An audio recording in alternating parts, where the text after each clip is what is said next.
Hey guys, I'm Rick. That is One Big Pile of Bricks with our amazing guest, Gary McIntire, former LEGOland master builder?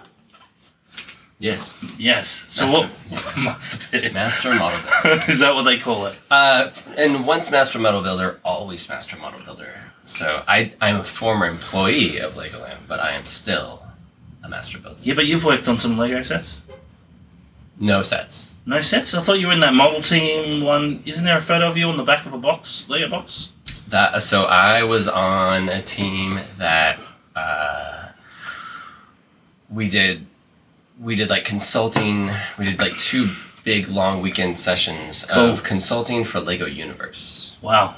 So yeah, we got like a photo on a commemorative box for a set for that. But that was just like a thank you thing. Yeah. But I didn't do the set. I did design a Boba Fett Miniland figure for Toy Fair. Cool. That was like the LEGO exclusive? Corporate exclusive for Toy Fair. Yeah, okay. So that's my only claim to. Because Merlin run the booths there, right? They are the ones that run like the No, the Toy Fair is LEGO. That's LEGO. Oh, okay, They saw my design and because it was a big deal that year. We were doing Star Wars Miniland at LEGOland. So those watching and listening at home, I'm just going to pick up my phone. It's 11 p.m. here, and we were out tonight at a drag show. It was pretty exciting. That was good. Indeed. That's why if we're a bit tired and it's a bit late in the night, that's because it is. Not so much back at home though. I think it's like 4 p.m. or something. So it's my prime hour right now. I'm good. So everyone watching and listening at home, what was it like being a LEGOland master model builder? Honestly, because a lot of people coat things because it's the magic in the pixie dust. Yeah, sure. And it's been I was master model builder for LEGOland for 10 years. A long time. It's a long run. It's a pretty good run. It's been 6 years since I worked there. Has it really? Yeah. Wow. Yeah. Your cat is just meowing like a crazy woman. We gotta fix that in post. No, it's fine. Olive, come here. She might come over. It's so funny. She's like, "Rrr." Hi. Hey. You want to be on the podcast? How you doing? Meow louder. Everyone will hear you. Sorry. So, no, it's fine. So I was there for 10 years. I was initially basically under a contract to come out for 3 months to help build Miniland Las Vegas. Cool. For 3 months. Is that it? And that was it. And then there were a couple of vacancies, positions that opened up while I was there. And they offered me the job. At first I said no because I couldn't afford to live on what they offered me. Hello, Olive. Why? And they gave me a better offer, which was great. And then I took it. And and ended up staying on for 10 years. Gary was a master model builder before LEGO was as big as it is today. And previously LEGO didn't own LEGOland for a long time. I started there 16 years ago. So that's a big gap, right? Yeah. That's before any of the LEGO movies. That's before anything exciting. Yeah. And you were there when they installed Star Wars? I designed it. You designed it? Wow. I designed some parts of it and installed all of it. Wow. Had a tiny little bit on the first LEGO movie. Worked on the credits for that. Cool. Yeah. So this guy's so beautiful. So we went on, I don't know what day it was, Thursday, we went to LEGOland and hung out and got to check it out. I found it a bit sad now that it doesn't have Star Wars. Like, it's just like empty. Like they put a garden and they put, I forget what the LEGO City theme, Alien Conquest character in the space. Yeah. With the Death Star just was. A random Just random. Figure. Makes no sense. I mean, what are you gonna put in a surround that was made for Star Wars for the Death Star? Like, there's nothing else you could do. Yeah, you either rip the whole thing out or you put a spaceship there. So did it make you a bit sad that it wasn't there? Yeah, I mean, I get it that they the contract changed. They had to take it out, or that it was the end of the contract. and they had to remove it. But yeah, it's super sad because I made some really cool models in there. I got to do some really cool work in that area, and now it's just gone. Like, it's changed a lot since I've been last time. Like, Legoland parks have a history of being run down. A little bit. I think you can't. Lego and the outside is never good to go together. That's a big part of it. Plus, also too, it's tough. I think it will get better because we noticed a lot of changes when we were there. Now that Lego's taken over, there's so many new models in the park. They've replaced so many of the old ones, and the park is so old now that you had to replace all those models. Like there are still some original models that are still there when we opened back in 99. 99, yeah, because we looked it up. But most of them have been replaced at this point. And it's good to see because they look new and the park looks great. It does look nicer. It's a lot nicer. And all that new San Diego area looks amazing. It's great. Yeah, they did a great job there. It's just surprising me that some of the stuff wasn't already working and it's brand new. They're probably working out some bugs. Like, it just opened up. Yeah. Anytime, if you've ever owned, like, a brand new house or brand new car, there's something's going to go wrong with it right away. So I'm sure that's what's going on there. It's tricky, it's literally a lot of moving parts when you get all the animations and things. But yeah, I'm sure they'll get it back up. So do you miss working for the parks? Yes and no. I loved working like with Lego and doing Lego stuff. It was really fun to be a spokesperson for the park, and I got to like be on TV shows and like more morning news shows than I can possibly count. I lost track. Like it started to become a bit of a blur, but it was fun. It was fun to do that stuff, and so I there were parts of the job I really liked, but then there was all the parts that like, when you're like fixing models that are just really old and like you fix the same thing. You can only glue it back together a certain amount of times. Yeah. So it was that, and I understand they're paid better now, but like when I worked there, 6 years ago, I remember the conversation we had about pay. Bad. So when I first met Gary, I met him at Canberra Brick Expo, which no longer exists anymore, but that's where I met Gary and his beautiful mum. And like they were over doing their stuff or whatever they were doing, and he was there as a guest spokesperson for like Lego stuff. But yeah, like when you told me how much you were on, that's going to be the keynote speaker. That's an important role. I guess so. Well, and then they had Jamie after you, if I remember correctly. Yeah. And that's when Lego put a stop to things because of what happened with Jamie. Yeah, I wasn't there officially, like on Lego business. I was just asked to come do it, and so I took vacation time to go do it. So I was like, "Yeah, you want to fly me to Australia?" Well, they paid for like your flights and stuff, right? Yeah. The Brick Expo, those guys were great. They had paid for my flights. They paid for accommodations in Canberra, the show, and it was fantastic. It was a fun show. That was back when Lego was fun. It was really fun. I got to meet so many cool AFOLs. Yeah. So like they were super talented, and I met friends there, like you. I'm still friends with now, which is awesome. Yeah, that was how long ago was that? That had to be 8. Yeah, 10 years ago. 10 years maybe. Yeah, maybe. And then like obviously because of the Lego thing, you met Logan. Yeah. So like it's all connected. So we wouldn't know each other. You wouldn't know your partner. Yeah. Like Gary worked on Mythbusters. When I've talked to people before about like Lego and like why Lego is more than just a toy, and how like what Lego means to me, the only analogy I can put together is it's like music, right? Like music. Yeah. Music is a way that we can express ourselves like artistically, right? And you have people who are fans of music. Yeah. And then you have people who like play music, like they play other people's music. Like some people just enjoy that it's there. Other people like they like play a little guitar, right? And that would be like I build a Lego set every now and then. Yeah. And then you have people that write their own music, and that's like people who are designing their own models, right?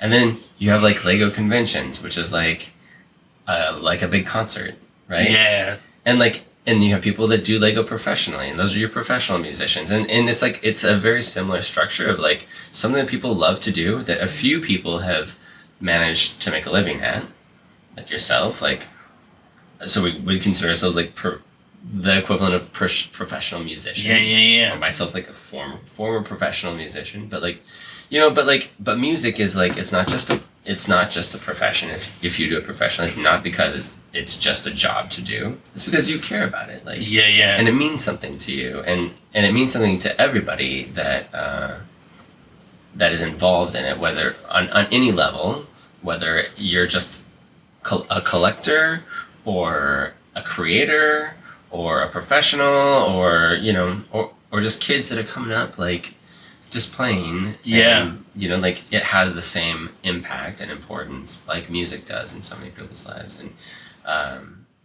so yeah, that's a really good analogy. Yeah, and I've met so many people through it, and it's turned the path of my life in multiple times in my life. And you know, it's been really impactful. It's more than just like a toy. It's like it's a way to experience a mutual thing together. Yeah. That kind of goes beyond words, kind of like music is. Yeah. And so, like, with your wrapping up the Lego stuff, what do you, like, explain to everybody, I know what you do, but we're going to pretend like I don't know what you do. So explain to everyone listening and watching at home what you do for work now. So about 6 years ago, let me back up a little further. About 8 years ago, I had moved from LEGOland, California's model shop. Yep. Like in the park itself. I transferred over to a shop off-site that was doing most of the production for a sweatshop for Lego models. A little bit. It wasn't that sweaty, but good AC in that building actually. But we were designing and building models out of that shop that went to Malaysia, went to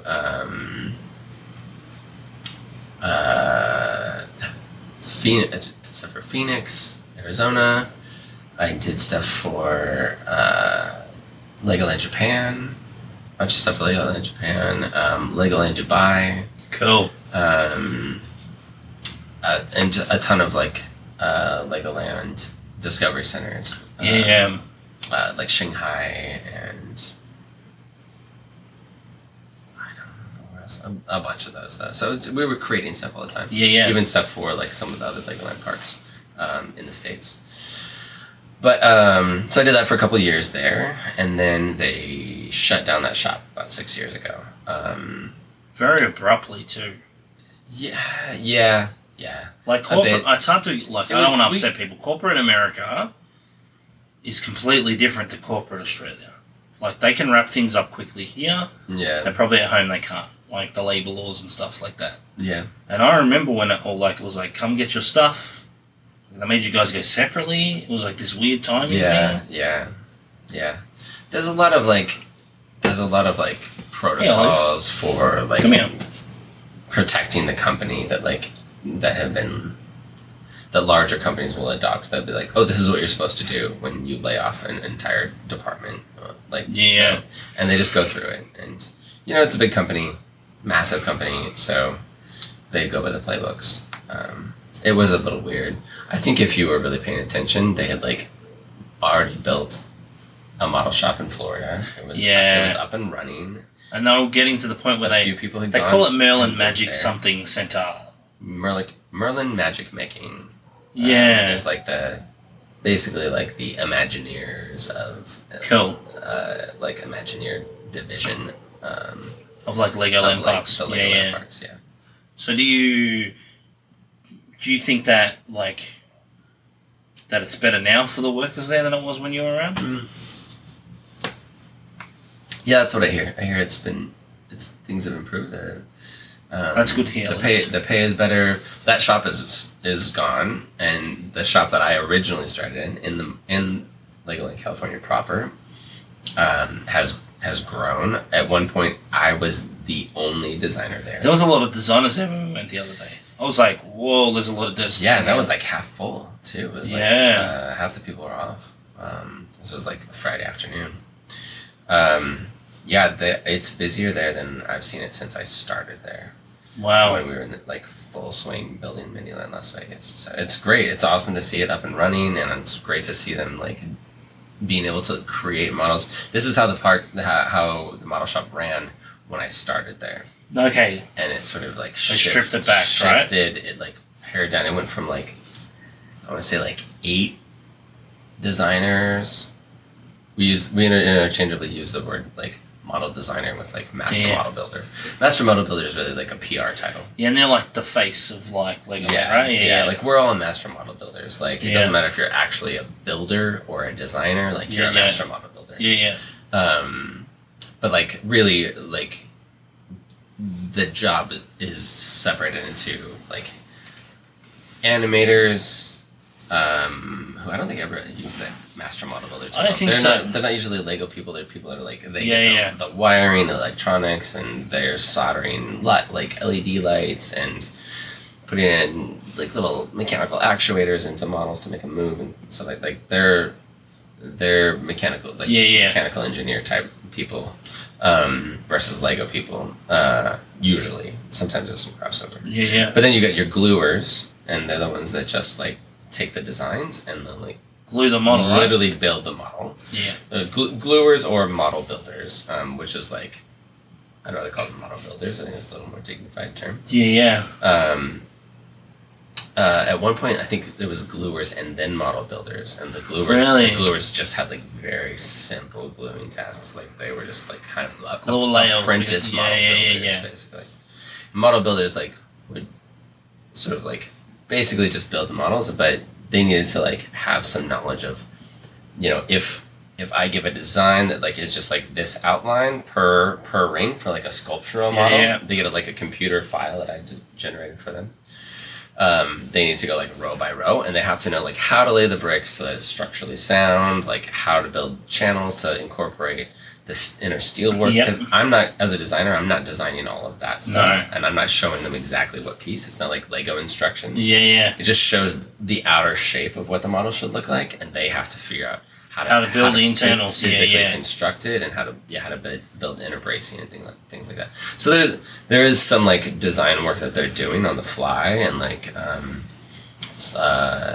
in like structural ways for like sculptural models, and and sometimes they'll have to work out like problems if a designer like doesn't quite show exactly how something's supposed to be done. In a Miniland building, they'll be like, yeah, so this part, just build the roof as close as you can to this angle, and like so something like that they might just figure out on their own. So they're definitely talented. Whereas the designers are like making design choices and like giving a very like specific like idea over to the model builders. But anyway, they're all master model builders, whether you're a designer or not.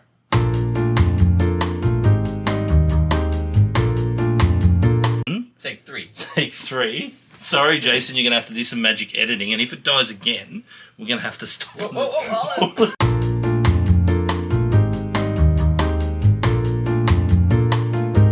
Hi. I'm former master model builder Gary McIntire. Tonight, I'm going to tell you the story of how Lego got its name. The Lego company started in 1934 by Ole Kirk Christensen in Denmark. Fell into Denmark. 1932 or 1934? 1932. Let's fact check that. Cut that. Ole Kirk Christensen started the Lego company in 1932. You're meant to be the master model builder.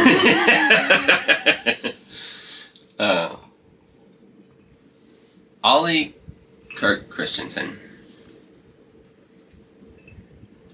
the great granddaddy of the Lego company. he wanted to name his toy company. He built wooden toys, and he said, my company needs a name. I don't want to come up with a name myself, so I'll hold a contest. So he holds a contest with all of his employees. You're so cute. He holds a contest for his employees to try to name the company. And they submit a bunch of names like Good Toys, like Fun Toy Store Company, and We Make Toys.com. But he doesn't like any of the entries at all. He hates them. He's like, these are all stupid. Stupid, stupid, stupid, stupid. And finally he decides that the winner of the competition was him. Because he thought of the word Lego, which is a combination of the two Danish words let and godt, which combined together is Lego, which means play well. And so he decided Lego would be the name of the company, and the prize of 1 bottle of wine was kept by him. I like to think of him opening that bottle of wine and like just sitting with a glass and just pouring like glass after glass and drinking the entire Being bottle like, of wine I did this himself. Like really celebrating the fact that he knew that he named it best. And yeah, and he went on to build the empire that is Lego today. So Gary owns a business selling bar supplies, and it is called Collins and Coop. Well, so he sells bar supplies, and it's doing fairly well. I think it's a great. Yeah, If you don't keep what I said before in the edit. five years now. Chaos, absolute chaos. This podcast. Yeah, but I've gone from like playing with toys for a living, and now I sell toys to bartenders. Hello, I'm Gary McIntire, former master model builder at LEGOland, California. Once a master model builder, always a master model builder. This is a whiskey. What is this whiskey? Tonight, I'm going to tell you the story about how the son of Ollie Kirk Christensen brought shame upon his family. Good luck with that. So the Lego company was started by Ollie Kirk Christensen in 1932. And he had a son named Godfried. Godfried started to get involved in the family business, and he was in charge of painting the wooden toys. At that time, all they made was wooden toys. Plastics were not really a thing yet. And he thought it would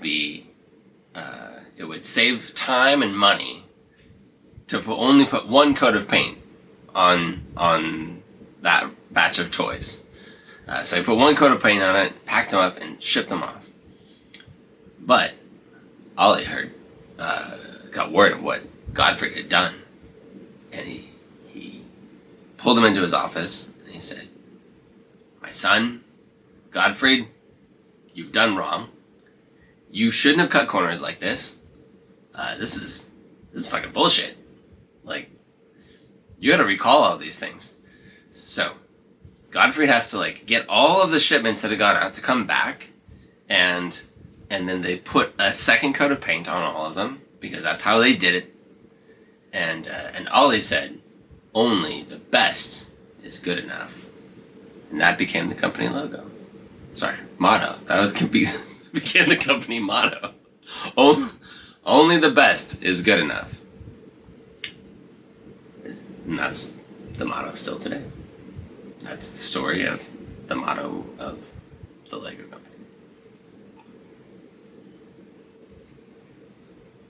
Did you know that, Rick? I did. I was zoning out. I did know that, Gary. Did you know that story? I Did I did. tell you something new yet? No. You know your shit. You know the Lego lore. Oh, I don't think I like this whiskey. That's initiation. So That's Gary and I last week went to Disneyland as well. That was chaotic because on the way down, Gary's car broke down, but that's fine. It's always the way. It's totally fine. I broke a crown Broke it. on the second day. It's just been an awesome. It was fine. I broke my suitcase. Like Your suitcase. Yeah, it's just things come in threes. These things It's come the way- in threes. it's the Like, way. this comes in threes. That's exactly right. Well, this is probably going to be a short one because we're getting a bit silly. Hi, I'm Gary McIntire, former master model builder at LEGOland, California. And tonight, I'm going to tell you the story of how Lego became what we know today, the Lego brick. I really should have changed shirts like from take to take, shouldn't I? Be a different night every time. Maybe. It's too late now.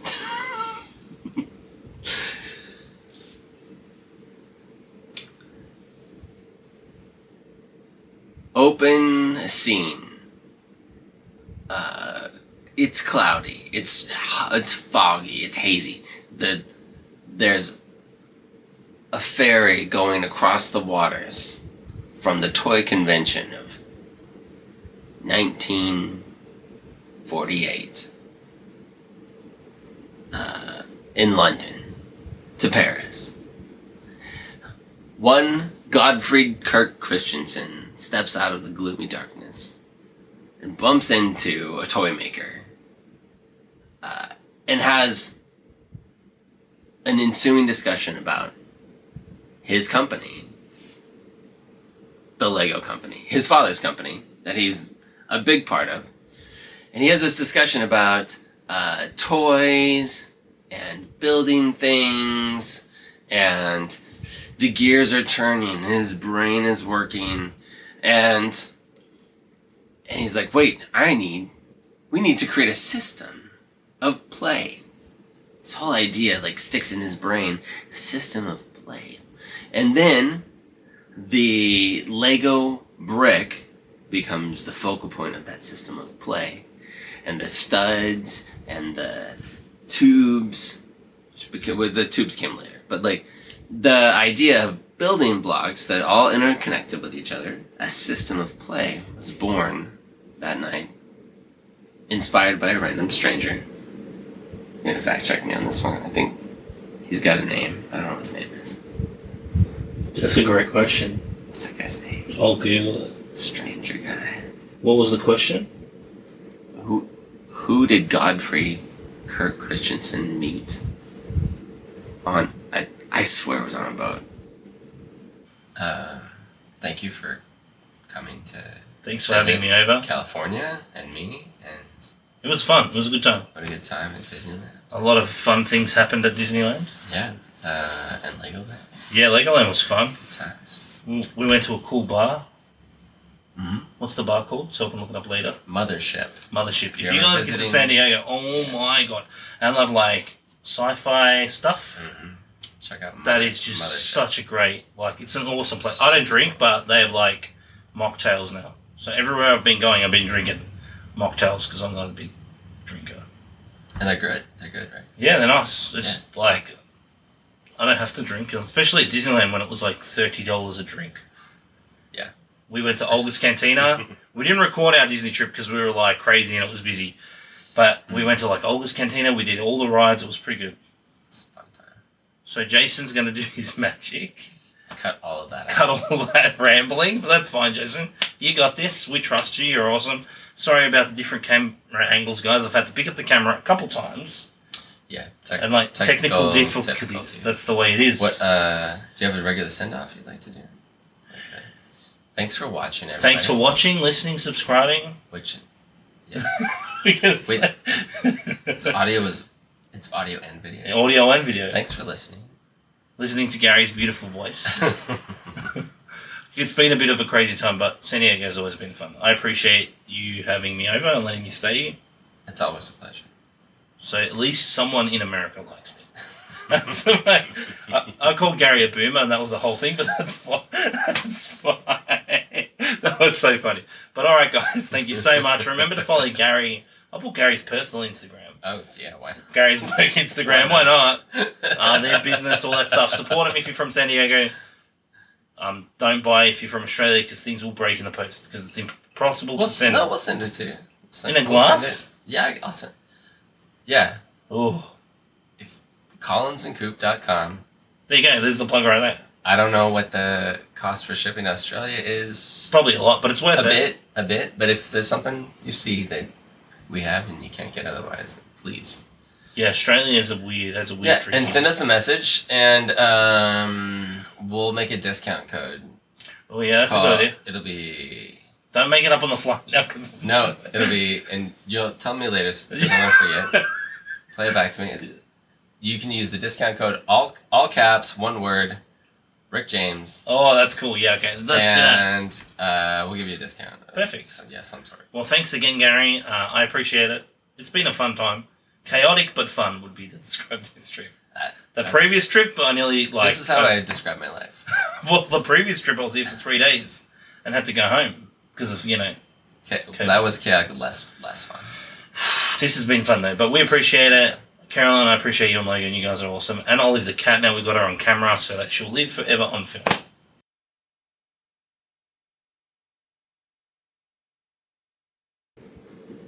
I should have done more research on this one. We should maybe re-edit this one for sure.